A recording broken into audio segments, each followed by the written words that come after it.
देखिए क्या है कि ये फील्ड जो है थोड़ा सा अलग हटके है। लोगों को हमेशा धारणाएं बनी रहती हैं कि हमें सही चीज़ मिल जाए, और बहुत बार ऐसा होता है कि बहुत पैसा खर्च करने के बाद भी जो है वो परफेक्ट चीज़ नहीं मिल पाती है। उसका कारण ये है, जो मार्केट में माहौल चल रहा है वो ये है, जो बेच रहे हैं, इस चीज़ का व्यापार कर रहे हैं, 90% लोगों को खुद ही नहीं पता है हम क्या खरीद रहे हैं और क्या बेच रहे हैं। सर सबसे मेन तो ये है कि जो चीज़ बहुत ज़्यादा, रत्नों में जो चीज़ बहुत ज़्यादा सुंदर दिखती है, बिल्कुल परफेक्शन पे जाती है, वही जो है वो शक के दायरे में जाती है। जिस प्रकार आप देखेंगे,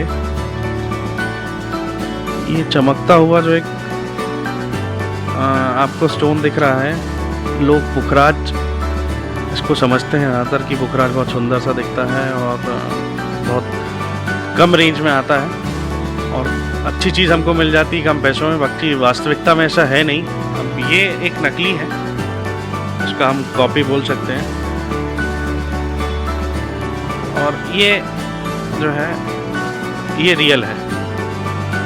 तो इनमें फ़र्क ये है कि ये जो है ये 200 रुपीज़ का स्टोन है, और ये तकरीबन ये मान के चलिए कि 1,70,000 रुपये के आसपास इसकी कीमत है। तो असली रत्न जो है, सही रत्न जो है, उसकी कीमत अधिक ही होगी, क्योंकि वो असली है और सही है। सभी व्यक्ति, सभी वर्ग के व्यक्तियों के लिए उनके बजट के हिसाब से रत्न उपलब्ध हैं। ऐसा नहीं है कि रत्न महंगे हैं तो हमें पहनना ही नहीं है।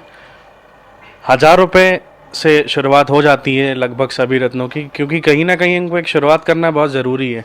तो आज हमारी जैसी परिस्थितियां हैं, उसी परिस्थिति के हिसाब से हम अपने बजट के हिसाब से हम रत्न पहनने की शुरुआत कर सकते हैं।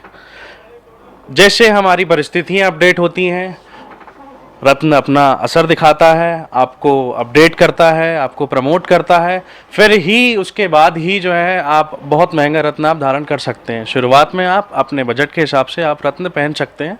ज़रूरी नहीं है कि हमको बहुत महंगा ही रत्न पहनना है तभी हमको फ़ायदा करेगा। हमको लाख रुपए, हमको 50,000 रुपये हम खर्च करेंगे तभी फ़ायदा मिलेगा। हम 1000 रुपये का रत्न भी पहन सकते हैं, उससे शुरुआत कर सकते हैं। कहीं ना कहीं शुरुआत करना बहुत ज़रूरी है।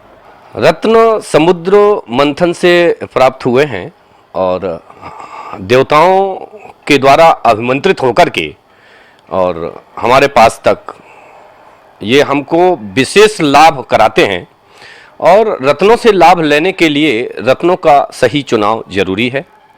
बिना सही रत्न के और उसके सही माप के और सही धातु के अगर नहीं पहना जाता है तो उसका दुष्प्रभाव ही पड़ता है। तो ये जो रत्न है ये हमारे मन मस्तिष्क को प्रभावित तो करते ही हैं, ये हमारे स्वास्थ्य में भी असर डालते हैं। हमको अगर कोई किसी प्रकार का रोगों को से निदान पाना हो तो भी जो है तो रत्न आते हैं जो अलग अलग रोग के लिए होते हैं। कई प्रकार के रोग, मतलब कैंसर से लेकर के और बड़ी बड़ी बीमारियों के लिए, रोग बाधाओं से मुक्ति दिलाने के लिए भी रत्नों का प्रयोग किया जाता है, ऐसा हमारे शास्त्रों में वर्णन है। जो लोग महंगे रत्न नहीं खरीद सकते हैं वो लोगों के लिए भी व्यवस्था है। उसमें रत्नों के उपरत्न आते हैं जो कि मतलब उससे सस्ते होते हैं और बहुत ही सस्ते होते हैं। जैसे हम रेडियो में समाचार सुनते हैं तो फिलिप्स का रेडियो भी वही समाचार देता है और दिल्ली मॉडल रेडियो भी वही समाचार देता है। अंतर सिर्फ पैसे का होता है, समाचार एक जैसे आते हैं। तो हमको अगर सस्ता रत्न भी हम उपरत्न खरीद लेते हैं तो हम उसी प्रकार दिल्ली मॉडल जैसे वही समाचार सुनेंगे जो फिलिप्स के रेडियो में सुनेंगे। तो ऐसी कोई बात नहीं है, रत्न बराबर काम करते हैं, चाहे रत्न हो उपरत्न हो। आप जो है तो समाचार चाहे फिलिप्स के रेडियो में सुने और चाहे दिल्ली मॉडल में, समाचार एक जैसे मिलेंगे आपको। इंडिया फर्स्ट को बहुत बहुत शुभकामनाएं। नया चैनल खबरों की दुनिया में नए आयाम स्थापित करेगा और समाचारों के साथ साथ जो रचनात्मक काम समाज में होते हैं उसको भी प्रकट करने का प्रयास करेगा। मेरी बहुत बहुत शुभकामनाएं।